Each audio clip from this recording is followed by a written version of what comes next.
Olá, meu querido, minha querida, você que está estudando aí para o Enem. Agora a gente vai começar a falar, dessa parte final da física, vamos falar de fluxo magnético. Então preparei uma aula super especial, porque tem muita gente que tem muita dúvida nesse assunto, né? Esse é um assunto que é abstrato, então eu vou usar aí muito visual para você poder entender o que é o fluxo magnético. Geralmente as pessoas têm dificuldade para entender quando o professor explica isso no quadro, mas tenho certeza que vai ser uma aula bem legal. A gente vai usar vários exemplos legais e você vai entender tudo. Mas antes disso, não se esqueça, se inscreva no canal, dá um likezinho no vídeo para que a gente possa crescer cada vez mais. Conto com você. Vamos lá? Olha só, vamos primeiro fazer uma analogia com um cano de água. Por exemplo, aqui você tem um cano, esse cano tem uma certa grossura e está passando uma certa quantidade de água, que não ocupa o cano inteiro, tá? O cano ainda aguenta mais água. O que eu posso definir? Eu posso definir o fluxo de água que está passando por esse cano. Então, por exemplo, 5 litros por segundo. Então, como é que eu defini esse fluxo? Eu defini por dois fatores. Primeiro, o volume de água que está passando por esse cano e o tempo que isso está acontecendo. Tudo bem? Agora, vamos pegar um outro cano com a mesma grossura, só que agora eu dobrei a quantidade de água. O fluxo agora vai ser maior ou menor? Vai ser maior. Por quê? Porque agora eu aumentei a quantidade de água. Então, eu dobrei o volume de água no mesmo intervalo de tempo. Então, o fluxo de água, nesse caso, é maior quanto maior for a quantidade de água, ok? Mais um exemplo. Nesse caso aqui, eu peguei agora um cano mais fino e estou colocando aqui toda a quantidade de água possível dentro desse cano. Então, por exemplo, aqui eu posso dizer que o fluxo foi de 3 litros a cada segundo. Agora eu vou pegar um cano mais grosso.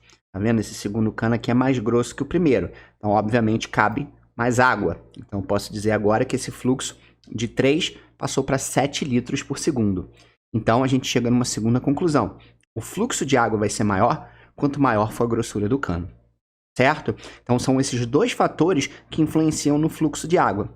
1, a quantidade de água e 2, a grossura do cano. Com fluxo magnético, povo de Deus, vai ser a mesma coisa. Só que a diferença é, a gente vai trabalhar com campo magnético. E campo magnético não é uma coisa que você pega, não é matéria, que nem água.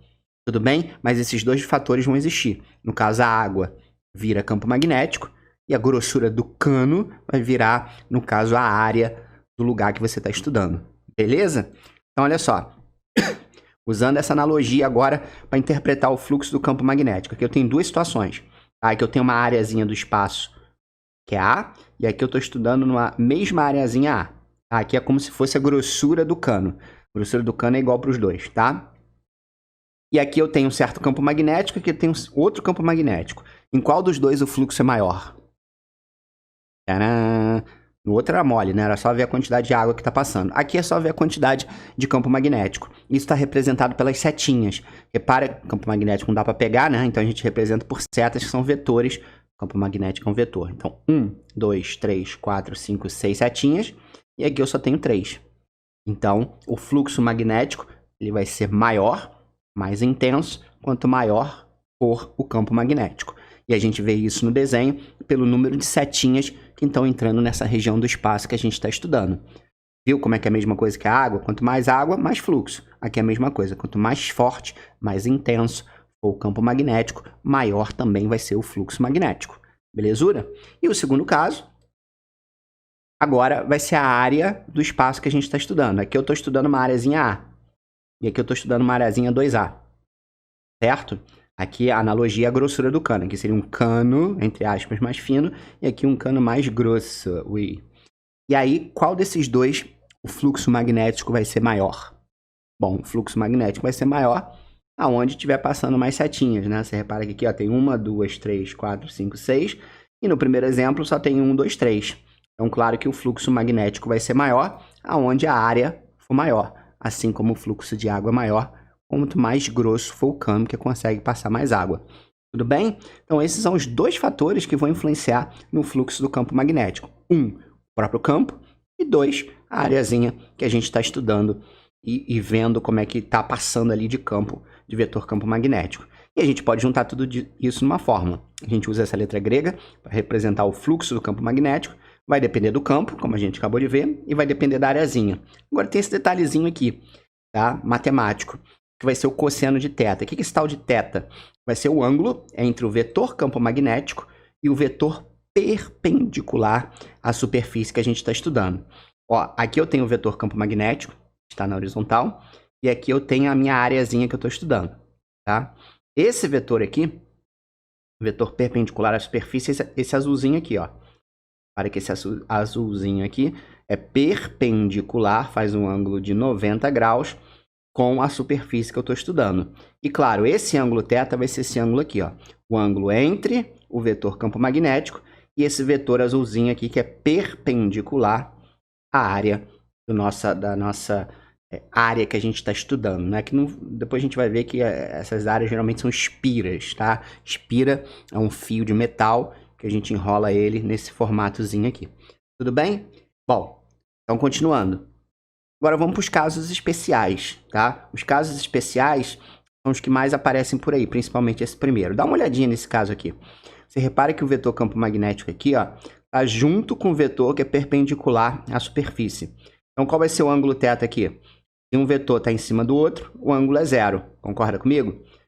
Cosseno de 0, quanto vale, povo de Deus? Cosseno de 0 é 1. E aí a fórmula se reduz a B vezes A. B vezes A vezes 1 dá B vezes A. Então, aqui, nesse caso, é onde o fluxo magnético é máximo. Onde ele tem seu maior valor possível, exatamente quando o vetor campo magnético é paralelo a esse vetor ou perpendicular, faz um ângulo de 90 graus com a areazinha que a gente está estudando. E nesse caso aqui? Nesse caso aqui, repara uma coisa, povo de Deus. Você repara que aqui, ó, esse vetor campo magnético, ele está paralelo à área que a gente está estudando e perpendicular a esse vetor que é perpendicular à areazinha que a gente está estudando. E você repara também que nenhuma setinha agora está entrando dentro dessa região. Então, só pelo desenho, sem matemática nenhuma, já dava para matar o quê? Que aqui o fluxo magnético vai ser 0, porque não está entrando nenhuma setinha nessa região do espaço. Mas vamos ver matematicamente, olha o ângulo aqui. Qual é o ângulo entre o campo magnético e esse vetor aqui azulzinho? 90, né? Quando a gente jogar na fórmula, quanto é o cosseno de 90? O cosseno de 90 é 0. E aí, quando você multiplicar 0 por qualquer coisa, vai dar 0. Então, nesse caso, o fluxo é nulo. Então, você vê que o fluxo também é influenciado aí por esse ângulo, né? Além do campo, além da areazinha que a gente está estudando, essa relação entre a posição dessa área que a gente está estudando e o campo magnético. Tudo bem? Bom, o que importa quando a gente estudar o próxima parte, que é efetivamente a indução eletromagnética, é quanto o fluxo vai mudar. Só me interessa quando o fluxo muda. E existem duas formas, tem mais, tá? Mas as duas principais aqui é como que eu vario esse fluxo. Aqui o primeiro exemplo. Eu tenho aqui um ímã.